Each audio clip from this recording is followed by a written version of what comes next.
ဝါဝတုတ်တုတ်နဲ့ဖတိတယောက်ဆက်စုပြီးတန်ချိုးကိုဆွဲလိုက်မိရာကနေရှေ့ကကြောက်ကောင်းကြီးကအလိုလျောက်ပွင့်လာခဲ့ပါတယ်။လူစုလည်းအံ့ဩတုန်လှုပ်ပြီးအနားကိုတိုးကြည့်လိုက်ကြတဲ့အခါမှာတော့တကယ်ကိုထိတ်လန့်စရာမြင်ကွင်းတစ်ခုကိုမြင်လိုက်ရပါတော့တယ်။ခေါင်းတလားတွေကကြောက်စိမ့်ရုပ်အလောင်းကြီးကရုတ်တရက်ဝုန်းကနေထထိုင်လာလို့ပါ။ဒါကတော့ရှေးဟောင်းတန်တာရီတွေတဲကလူကိုပြုံမင်းအိုမင်းအောင်ပြန်လုပ်ပေးနိုင်တယ်ဆိုတဲ့လျှို့ဝှက်ကြောက်စိမ့်ရုပ်အလောင်းဖြစ်ပြီး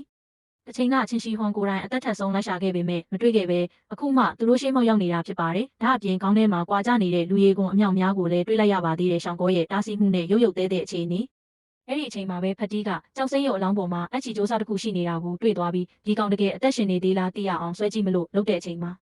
ရှောင်းကောကျန်းကြည်လင်ကသူ့ရဲ့နာမည်ကျော်ငကားနိုင်သားကြီးနဲ့ချက်ချင်းဝင်ထားလိုက်ပါတယ်။ရှောင်းကောကဒီရုပ်လောင်းတွေကလူဟာတေသွားတာကြပြီဖြစ်ကြောင်းအခုအထဲမှာရှိနေတာကဇီဝအသွင်တူအင်းဆက်ပိုးမွားတွေရဲ့အာယုံခံကိုရက်ပဲကျန်တော့တာဖြစ်ကြောင်းပြောလိုက်တဲ့အခါအားလုံးစွန့်သွားကြပါတယ်။ပြောဆိုနဲ့ပဲကျန်းချီလင်းကရုပ်လောင်းရဲ့လေဘင်းကိုဖမ်းညစ်ကောင်းထဲကနေဆွဲထုတ်ပြီးလေဘင်းကိုဂျင်းကနေနေအောင်ချိုးကအောက်ကိုပစ်ချလိုက်ပါတော့တယ်။သူတို့တွေအဲ့ဒီနေရာကနေအမြန်ထွက်ခွာဖို့ပြင်နေတော့မှာပဲ။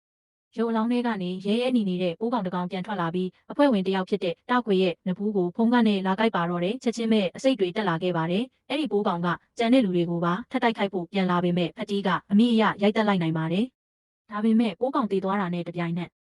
ပတ်လည်းအရက်မျက်နှာအနှံ့ကနေကြောက်စရာကောင်းတဲ့အတံပလန်တွေထွက်ပေါ်လာပြီးကိုးကောင်းငွေနဂါးရဲ့အမြင့်တွေရွက်နွယ်တွေနဲ့တရဝါဆန်းတွေဝိုင်းအောင်တက်လာပါတော့တယ်။ရင်းတို့ကရုပ်လောင်းတွေကိုတိုးဝင်သွားပြီးကြောက်စရာကောင်းတဲ့ပုံသဏ္ဍာန်ပြောင်းလဲလာပါတယ်။ကံကောင်းထောက်မှစွာပဲအားလုံးကသူတို့ကိုနှိမ်နှင်းနိုင်တဲ့ကြောက်ခဲတွေကိုပြစ်ပေါက်ခဲ့ကြပြီး